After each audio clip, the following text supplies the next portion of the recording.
he intends to prove or to communicate by his writing. The things that are mentioned again and again, what is mentioned over and over and over again, and also what is not mentioned.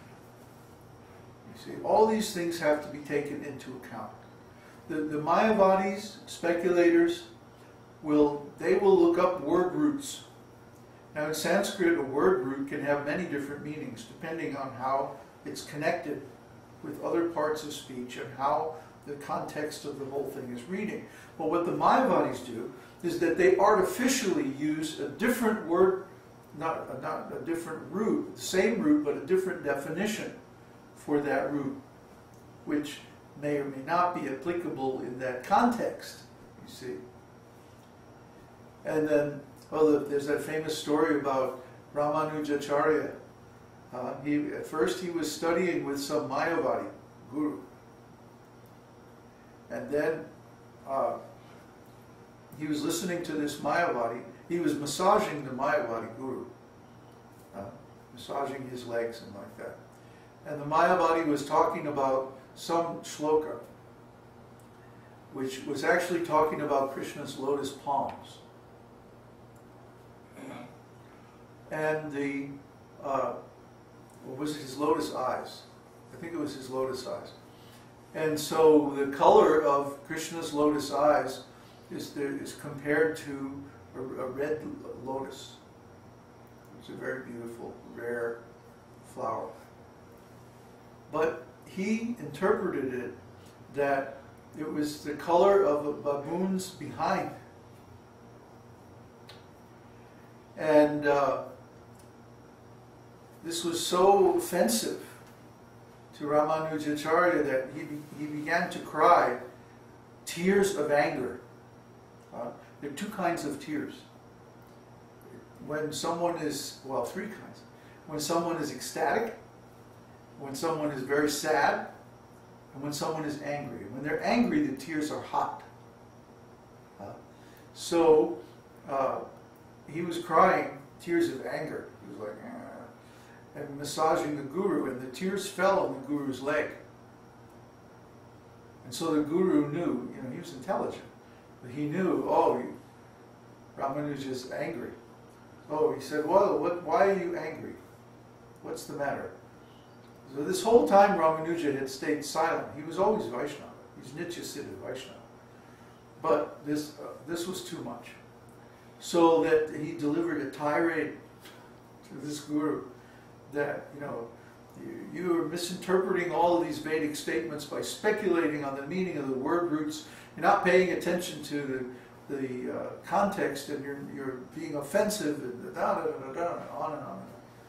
And after this, the guru went, well, maybe you should go study with somebody else. So he left that guru, and he became a great Vaishnava acharya.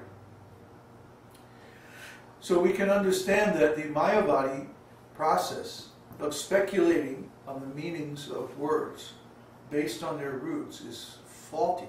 It's flawed, because they come to offensive conclusions. They come to wrong conclusions. They come to the conclusion that the living entity is equal to the personality of Godhead. See? Actually, what they do is they begin with that conclusion, and then they reason backwards and try to justify that conclusion, because that's where they want to end up, you see. And they want to imitate God. But that is the definition of the material disease. We come here to imitate God. We want to be the enjoyer, the owner, the doer, the knower, the owner, the creator. That's our rascaldom. That's our disease. That's why we can never be peaceful. How can we be peaceful if we're imitating someone that we're not? It's not possible. So our actual position is not the enjoyer, but the enjoyed. We're not the Purusha, we're the Prakriti. See? And when we act in that position, then we can be peaceful. Similarly, we're not the owner or the creator of this material world. We're the created. We're the owned. See? We have to adopt a service attitude because we don't even own our bodies. Our bodies belong to Krishna.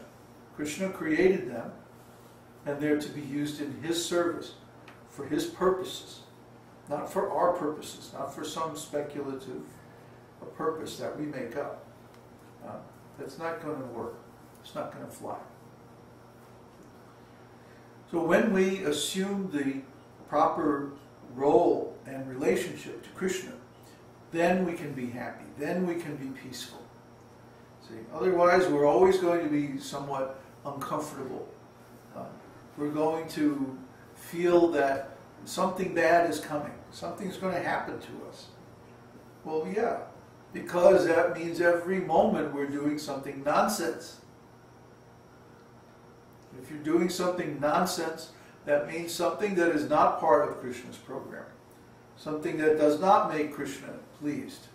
Something that does not make Krishna happy.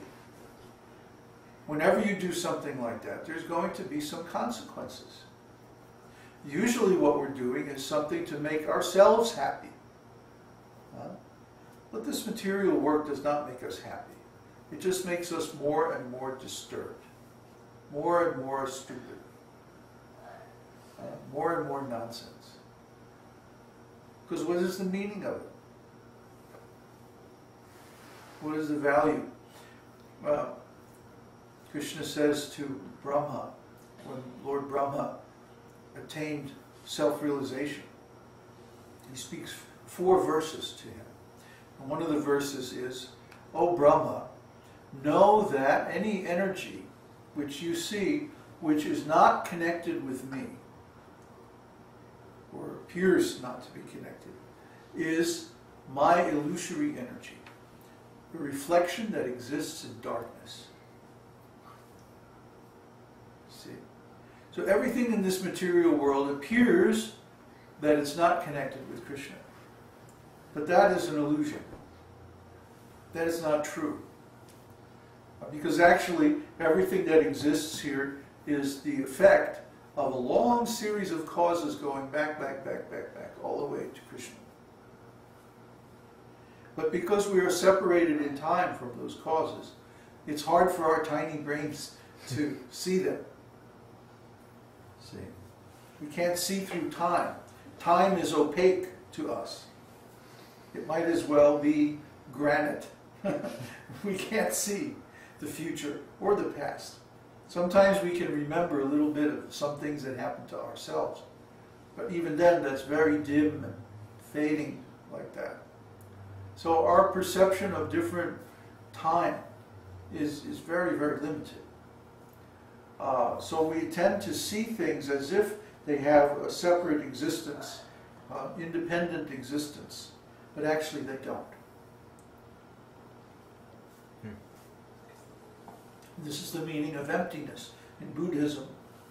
The Madhyamaka, which is probably the only Buddhist literature that was actually spoken by the incarnation of Buddha. Most of it is nonsense spoken by Shakyamuni Buddha, who is not the real Buddha. He was an imitation guru, imitation Buddha. Just like most of what we read in Christianity today is actually spoken by Paul, not by Jesus. So what we have today is actually not Christianity, but Paulianity. Similarly, the Buddhism that we have today is not the original Buddhism. It's not the teachings of the Vishnu incarnation Buddha. It's the incarnation of Shakyamuni Buddha, who appeared at least 500 years later. He was a voidist, an atheist. Whereas the original Buddha, of course, was not an atheist at all, but practically his whole teaching was covered over by the Shakyamuni teaching. But about the only original piece that we have is this Madhyamaka, middle way, famous middle way, Madhyamaka. And if you read it, it resembles exactly Lord Kapila's teachings on Samkhya.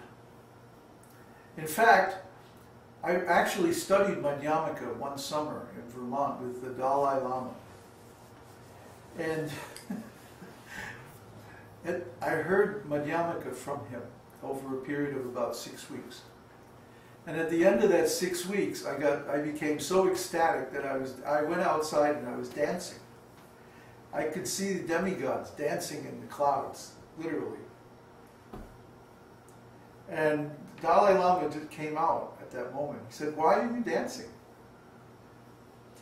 And I said, "Because this Madhyamaka that you're teaching is the best argument for the existence of a creator that I have ever heard."